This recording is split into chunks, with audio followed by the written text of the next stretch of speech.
आप सभी प्रशिक्षार्थियों का स्वागत करता हूं आपका अपने यूट्यूब चैनल टेट की पाठशाला में।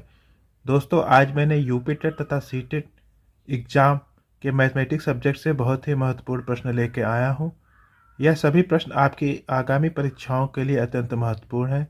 अतः आपसे निवेदन है कि वीडियो को पूरा से पूरा देखिए तथा अपने डाउट को क्लियर करें। दोस्तों, अगर आपको मेरा प्रयास अच्छा लगे तो मेरे चैनल को सब्सक्राइब, वीडियो को अधिक से अधिक शेयर एवं लाइक भी करिए। चलिए दोस्तों, शुरू करते हैं आज के आपके प्रश्नों को।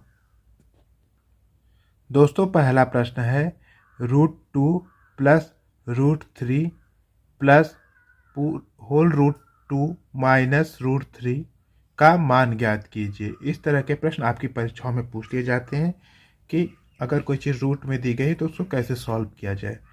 तो चलिए इसको सॉल्व करते हैं। तो हल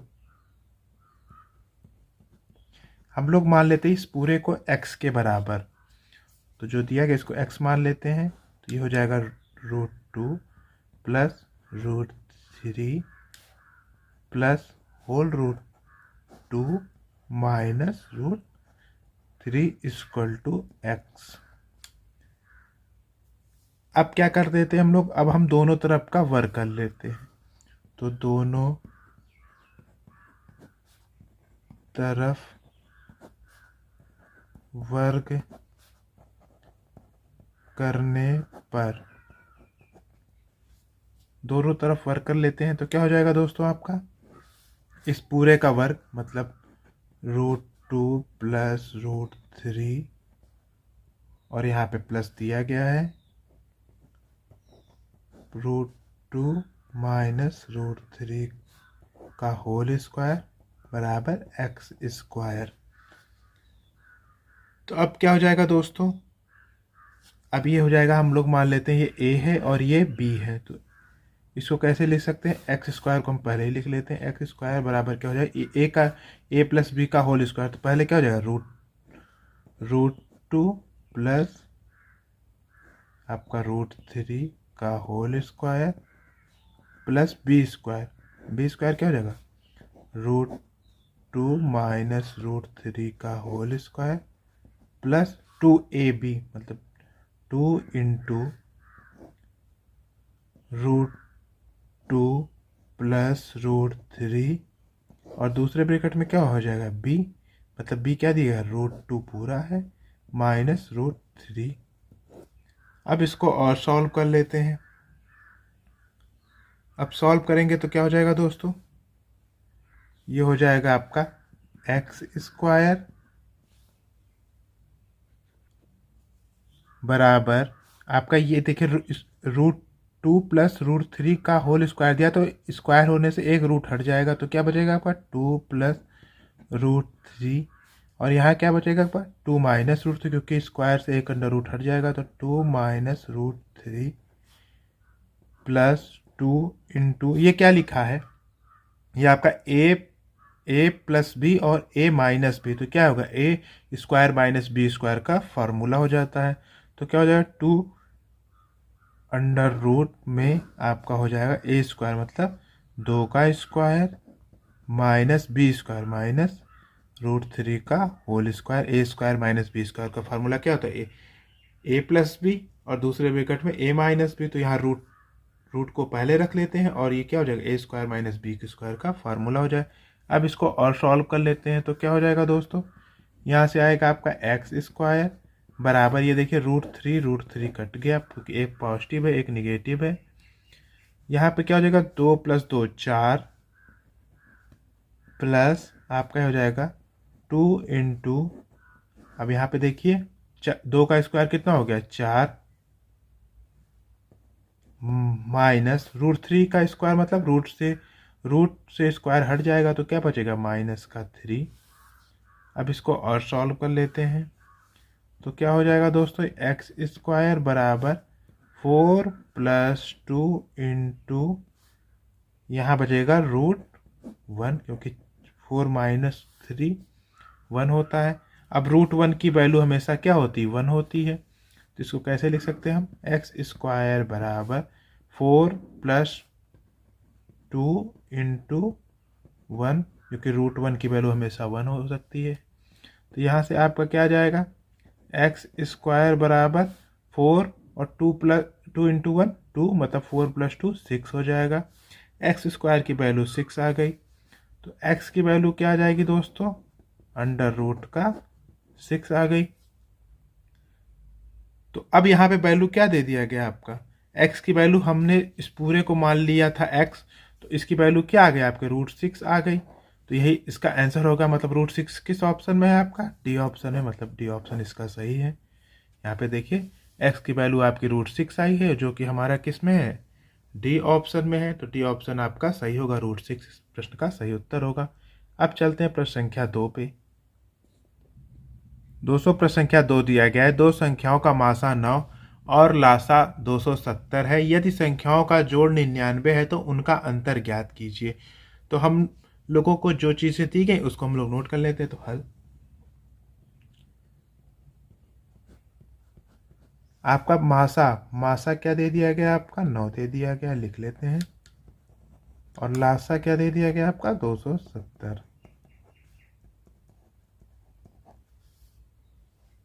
तो आपका दिया गया ये दोनों संख्याओं का जोड़, मतलब हम अगर मान लेते हैं कि ये दो संख्याएं क्या है, x तथा y है, माना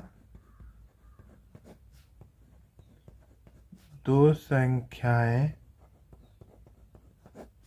x तथा y है।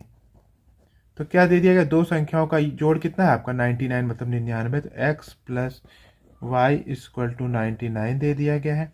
और हमसे पूछा क्या गया, x - y अंतर पूछा गया, x - y को हमसे पूछा गया है। तो अब हमें x - y निकालना है। तो हम लोग जानते हैं सूत्र, क्या जानते हैं हम लोग, पहली संख्या गुणे दूसरी संख्या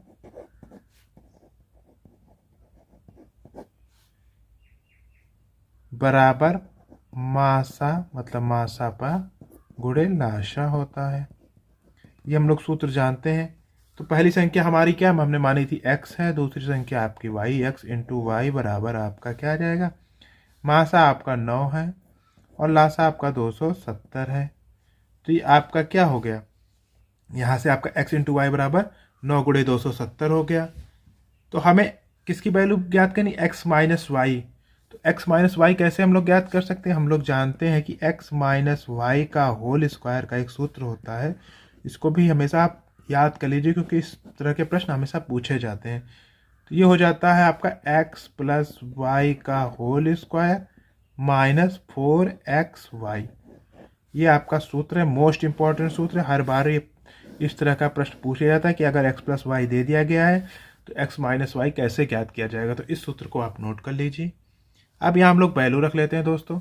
वैल्यू क्या हो जाएगी आपकी, x - y का होल स्क्वायर बराबर x + y। x + y अभी हमने 99 लिखा है, तो ये कितना हो गया आपका, 99 का होल स्क्वायर -4 × x और y। x y की वैल्यू हमने क्या निकाली है, 9, मतलब 9 × 270, मतलब 270।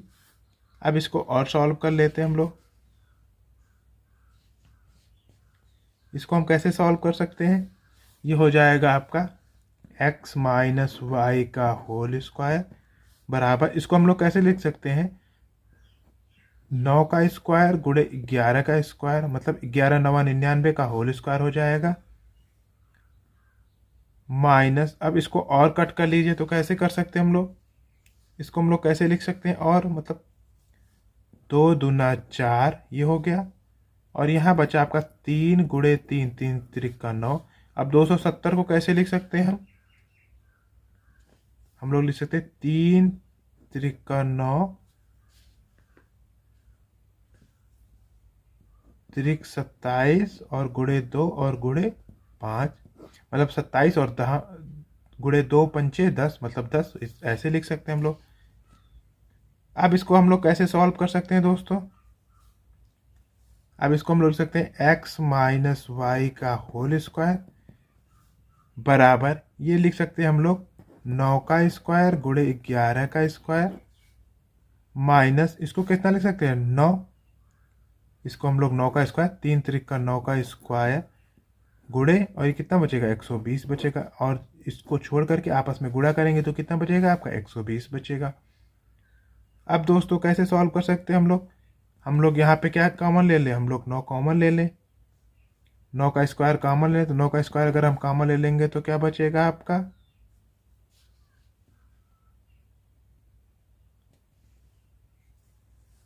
आपका बचेगा 11 का स्क्वायर यहाँ से बचेगा माइनस 120 बचेगा।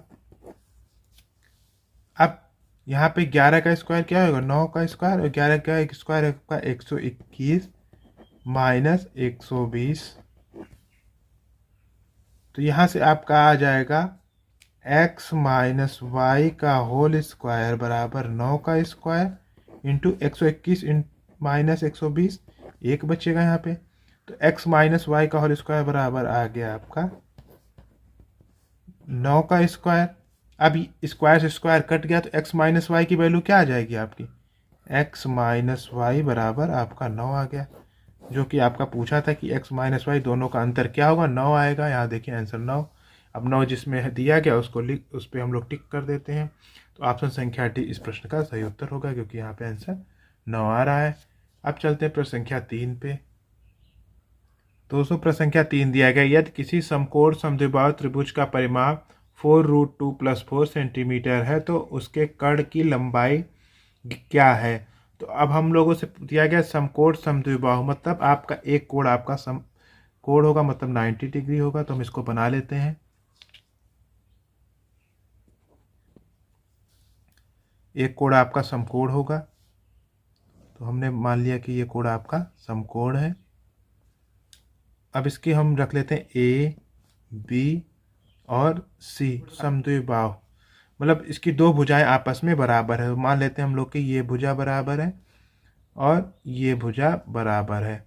तो अब यहाँ से अगर हम लोग पाइथागोरस का प्रमेय का सूत्र लगाएंगे तो क्या हो जाएगा आपका, यहाँ से ये निकल जाएगा a√2 आ जाएगा।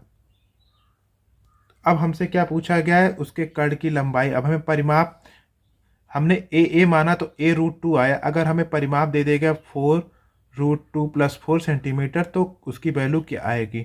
तो इसको अब हम लोग देख लेते हैं। तो हल, त्रिभुज का परिमाप आपका क्या होता है, तीनों भुजाओं का योग, मतलब क्या हो गया आपका AB + BC + CA। अब ये आपका परिमाप दे दिया गया है, परिमाप आपका दे दिया गया है 4√2 + 4 बराबर आपका ये क्या दे दिया गया है, AB बराबर हमने मान लिया था A, और BC बराबर हमने मान लिया A, और CA बराबर हमारा आ गया आपका a√2। a√2 कैसे आया, आप पाइथागोरस प्रमेय का सूत्र लगा सकते हैं कि कर्ण का स्क्वायर मतलब AC का स्क्वायर बराबर AB का स्क्वायर प्लस BC का स्क्वायर, तो वहाँ से a√2 आ जाएगा AC बराबर। अब इसको और सॉल्व कर लेते हैं तो क्या हो जाएगा दोस्तों, यहाँ से देखिए 2A + a√2, इसकी वैल्यू क्या आ जाएगी आपकी 4√2 + 4, इसके बराबर हो गया। अब दोस्तों कैसे हम लोग लिख सकते हैं, अब यहाँ से हम लोग क्या कॉमन ले लें, यहाँ से हम लोग √2a कॉमन ले लेते हैं, तो क्या बचेगा आपका √2 + 1, √2 + 1, यहाँ से √2a कॉमन ले लेंगे तो बचेगा √2 + 1, और यहाँ से क्या कॉमन ले लेंगे 4 कॉमन ले लेते हैं, तो क्या बचेगा √2 + 1। अब देखिए √2 + 1 और √2 + 1 कट जाएगा, ये दोनों कट गया। अब यहाँ से वैल्यू क्या आ जाएगी दोस्तों, 4 बराबर आपका √2 + a आ गया। अब यहाँ से a की वैल्यू हम कैसे निकाल, a बराबर 4/√2, इसको और कैसे सॉल्व कर सकते हैं, 4√2 और √2 × √2, √2 से ऊपर नीचे गुणा कर देते हैं, तो √2 × √2 क्या हो जाएगा 2 हो जाएगा, तो 4√2/2, 2 1 जा 2, 2 2 जा 4, मतलब इसकी वैल्यू क्या आ गई, a बराबर आपका आ गया 2√2, यहाँ से a की वैल्यू आपकी 2√2 आ गया। अब ए की वैल्यू आपकी 2√2 आ गया और कड़ हमारा उसके हिसाब से क्या दिया गया है, a√2 दिया गया है। तो हम लोग को उससे कड़ पूछा, तो कड़ कैसे निकाल सकते हैं, कड़ इक्वल टू हमारे हिसाब से कितना दिया गया, a√2 आना चाहिए। तो a√2 बराबर ए की वैल्यू यहाँ पे क्या है, 2√2, 2√2 इंटू √2। अब √2 इंटू √2 कितना हो जाता है दोस्तों, 2। तो कड़ बराबर हो जाएगा आपका 2 इंटू 2 इक्वल टू 4 सेंटीमीटर। तो आपका कड़ कितना आ गया, 4 सेंटीमीटर। इसका आंसर हो गया। अब जिस ऑप्शन में आपका 4 सेंटीमीटर है होगा वही आंसर का सही होगा। तो ऑप्शन संख्या ए इस प्रश्न का सही उत्तर होगा। अब चलते हैं प्रश्न संख्या 4 पे। दोस्तों प्रश्न संख्या 4 दिया गया, एक बेलनाकार जार के व्यास में 25% की वृद्धि कर दी गई है। इस जार की ऊंचाई में कितने % कम कर दी जाए कि उसके आयतन में कोई परिवर्तन ना हो। तो हमसे क्या दिया गया, इसको पढ़ लेते हैं एक बार। दिया गया, अगर हमसे दिया गया है कि बेलनाकार जार का व्यास में 25% की वृद्धि कर दी गई है, तो इस जार की ऊंचाई में कितने % की कम कर दी जाए। तो मान लेते हैं कि हमारे जार की ऊंचाई में x% की कमी कर दी जाती गई है, तो उसके व्यास में कितने % की वृद्धि हो गई आपकी, 25% की। जब व्यास में 25% की वृद्धि हुई है तो आपका त्रिज्या में भी 25% की वृद्धि हुई है। तो आपका क्या होना चाहिए कि आयतन में कोई परिवर्तन नहीं दिया गया, तो मतलब पुराना आयतन आपका नए आयतन के बराबर है। तो इसका यूज कर लेते हैं हम लोग। तो हम लोग लिख सकते हैं हल, माना जार की ऊंचाई में x% की कमी कर दी गई। तो अगर व्यास में आपका 25% की वृद्धि की गई है तो त्रिज्या में भी आपका 25% की वृद्धि होगी। तो व्यास में वृद्धि आपका है 25% का, चूंकि इसलिए त्रिज्या में वृद्धि आपका भी 25% होगा। अब हमसे प्रश्न में क्या दिया गया, ताकि इसके आयतन में कोई परिवर्तन ना हो, मतलब कि आपका पुराना आयतन बराबर नया आयतन के बराबर होना चाहिए। तो अब हम लोग मान लेते हैं पुराना आयतन आपका है πr² होता है, क्योंकि बेलन का आयतन क्या होता है, πr²h। अब हम लोगों से क्या दिया गया, नया आयतन में क्या हो जाएगा, आपका पाई ही रहेगा इंटू आर में कितने % की वृद्धि हो जाएगी, त्रिज्या में आपकी 25% की वृद्धि, मतलब आर 1 + 25/100 का होल स्क्वायर इंटू एच में कितने % की वृद्धि है, हमने माना है x% की कमी कर दी गई है। तो एच में कितना, x1 - x/100। अब इसी को हमको सॉल्व करना है दोस्तों। तो यहाँ से क्या हो जाएगा दोस्तों, आपका यहाँ से हो जाएगा πr² बराबर, ये हो जाएगा 1 + 25/100 का होल स्क्वायर इंटू 1 - x/100, और यहाँ क्या है πr² इंटू πr²h। अब देखिए πr² कट गया, तो अब यहाँ से क्या जाएगा आपका 1 = ये क्या जाएगा, 25 × 25 और 25 × 4 = 100, 4 × 4 और 1 5। तो इसको लिख सकते हैं 5/4 का होल स्क्वायर, और इसको लिख सकते हैं 1 - x/100। अब इसको और सॉल्व कर लीजिए। अब इसको अगर हम लोग इधर पक्षांतर करेंगे तो क्या आएगा, जो हर है वो अंश हो जाएगा, मतलब ये हो जाएगा 4/5 का होल स्क्वायर बराबर 1 माइनस एक्स अपॉन 100। अब इसको और कैसे सॉल्व कर सकते हैं, इसको हम लोग 4 का स्क्वायर कितना हो गया आपका 16 और 5 का स्क्वायर कितना हो गया 25 बराबर, इसको आप तिर्यक गुणा कर लीजिए तो कितना हो जाएगा 100 माइनस एक्स अपॉन 100। अब यहाँ से तिर्यक गुणा कर लीजिए आपस में तो कितना हो जाएगा, और इसको कट भी कर सकते हैं तो कितना आ जाएगा 5 25 इकन्नम 25 और 25 चौका 100। तो इसको और कैसे सॉल्व कर सकते हैं हम, तो 16 गुणे 4 बराबर 100 माइनस का एक्स, तो 16 चौके कितना हो गया आपका 64, तो आ गया 64 बराबर 100 माइनस का एक्स। अब क्या कर सकते हैं हम लोग, एक्स को एक तरफ लिख सकते हैं तो ये हो जाएगा 64 माइनस 100 बराबर माइनस एक्स। 64 तो में से 100 जाएगा नहीं, तो 100 में से अगर 64 घटाएंगे तो कितना आएगा आपका 36, लेकिन माइनस में आएगा माइनस 36 बराबर माइनस एक्स। तो माइनस से माइनस कट गया, एक्स बराबर कितना आ गया आपके, एक्स बराबर आपका 36 आ गया।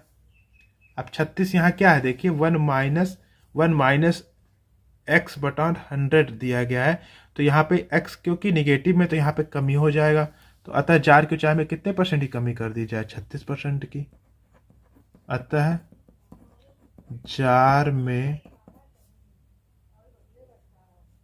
जार की ऊंचाई में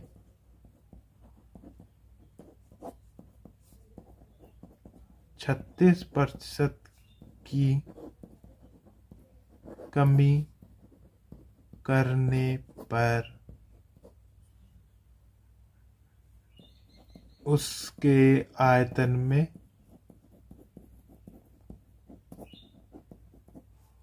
कोई बदलाव नहीं होगा।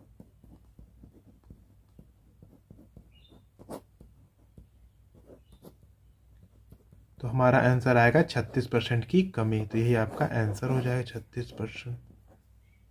अब दोस्तों चलते हैं प्रश्न संख्या 5 पे। दोस्तों प्रश्न संख्या 5 दिया गया है, आकृति में ABC एक समद्विबाहु ABC समद्विबाहु त्रिभुज है जिसमें CA बराबर CB, CA और CB आपस में ये बराबर है तथा BC को एक बिंदु D तक बढ़ाया गया, मतलब BC को एक बिंदु हमने ये D तक बढ़ा दिया गया है, ये D हो गया। यदि CE मतलब ये CE हो गया, BC पे आपका परपेंडिकुलर है, मतलब ये देखिए हमने परपेंडिकुलर बना दिया है, तो इस प्रकार कोड D आपका कोड D हो जाएगा। ये जो कोड D दिया गया है वो कोड E का आधा और कोड A का आधा है, तो ACB ACD AC और D की वैल्यू हमको ज्ञात करनी है। हम लोग मान लेते हैं इसको कि ये थीटा है, हमें इसकी वैल्यू ज्ञात करनी है, और हम लोग मान लेते हैं कि कोड A, यहाँ पे हल करते हैं, हल माना कोड हमसे ACD पूछा है तो कोड ACD बराबर थीटा डिग्री है, थीटा है। अब क्या जो चीज़ दिया गया उसका यूज कर लेते हैं हम लोग। अब क्या दिया गया, हम लोग मान लेते हैं कोड A बराबर कोड B, क्योंकि समद्विबाहु है तो आपस में दो कोड, क्योंकि CB और CA बराबर तो ये कोड और एक कोड आपस में बराबर होगा। और कोड E आपका कितना है, आपका x मान लेते हैं, क्योंकि देखिए कोड A बराबर कोड E यहाँ दिया गया है, आधा आधा यहाँ दिया गया, तो कोड D के बराबर, तो हम इसको x मान लेते हैं। तो कोड D कितना हो जाएगा, x का आधा हो जाएगा, मतलब यहाँ पे देखिए ये x/2 हो गया यहाँ से। और कोड A बराबर क्या है आपका, कोड A बराबर हमने x मान लिया, कोड B बराबर भी x मान लिया, और कोड E ये भी आपका x हो गया दोस्तों।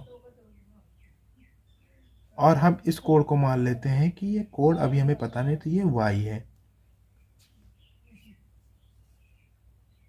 तो हमसे पूछा गया था ACD की वैल्यू, तो अब इसका हम लोग यूज कर लेते हैं। इसको हमने x मान लिया तथा हमने इसको y माना है, तो क्या कौन सा कोड माना है आपका ACB बराबर y के।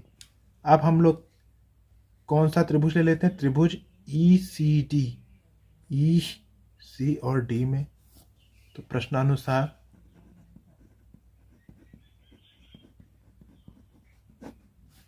त्रिभुज ई सी डी में आप जानते हैं कि ये समकोण त्रिभुज है, तो तीनों कोण का योग क्या होगा आपका 180 अंश होगा।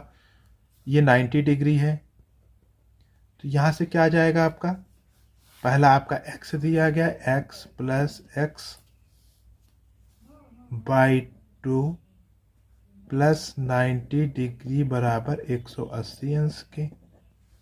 तो यहाँ से इसको और सॉल्व कर लीजिए, तो क्या आ जाएगा 2x प्लस एक्स ऑब्लिक 2 बराबर 180 अंश माइनस 90 अंश। अब यहाँ से और क्या आ सकता है दोस्तों, 2x plus x 3x by 2 बराबर यहाँ क्या आएगा 180 माइनस 90, मतलब 180 में से 90 गया आपका 90 अंश हो गया। तो इसको और सॉल्व कर लेते हैं, तो क्या आ जाएगा आपका 3x बराबर 90 डिग्री इंटू 2। तो x बराबर क्या आ जाएगा आपका 90 डिग्री इंटू 2 डिवाइड बाई 3।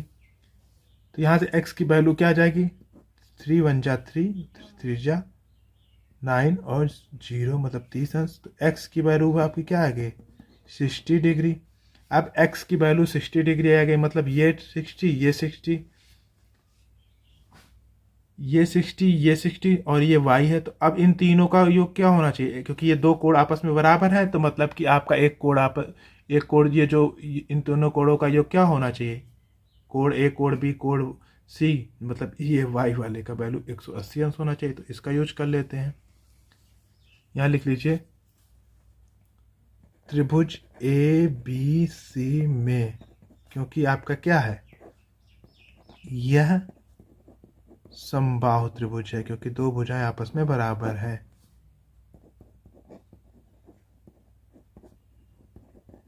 तो अब देखिए समबाहु त्रिभुज मतलब इन दोनों कोणों का योग और प्लस y बराबर 180 अंश के। तो ये इन दोनों कोण का, ये दोनों कोण आपके 60 60 आए, मतलब 60 दूना 120 हो गए। तो यहाँ पे आएगा 120 डिग्री प्लस y, यहाँ पे देखिए 120 60 60 120 प्लस y बराबर 180 अंश के। तो यहाँ से y की वैल्यू क्या आ गई, y बराबर 180 अंश माइनस 120 अंश। तो यहाँ से y की वैल्यू आपकी आ गई 60 अंश, यहाँ से y की वैल्यू आपकी 60 अंश आ गई, x की वैल्यू भी 60 अंश है। अब हम लोग जानते हैं कि ACD की वैल्यू हम लोग कैसे निकाल सकते हैं। ACD की वैल्यू हम लोग थीटा कैसे निकाल सकते हैं, 180 में से y की डिग्री, y को अगर घटा देंगे तो हमारा थीटा वैल्यू आ जाएगी। तो यहाँ से लिख लेते हैं हम लोग, अतः आपका ये किसकी वैल्यू हो गई आपकी, ये आपकी y किसकी वैल्यू है, कोण आपका BCA बराबर ये 60 अंश है। y को हम लोग कोण BCA कर लेते, लिख सकते हैं। तो हमसे पूछा है ACD की वैल्यू, तो कोण ACD बराबर 180 अंश माइनस कोण BCA। तो यहाँ पे आ गया आपका 180 अंश माइनस 60 अंश। तो कोण ACD बराबर आपका 180 में से 60 गया आपका 120 अंश। तो कोण ACD की वैल्यू 120 अंश आएगा। जिस ऑप्शन में 120 है वही इस प्रश्न का सही उत्तर होगा। तो इस प्रश्न का सही उत्तर कौन सा होगा ऑप्शन में, आपका ऑप्शन संख्या डी इस प्रश्न का सही उत्तर होगा। दोस्तों यह रहे आज के आपके इम्पोर्टेंट प्रश्न। मिलते हैं अगले इम्पोर्टेंट वीडियो के साथ, तब तक के लिए नमस्कार।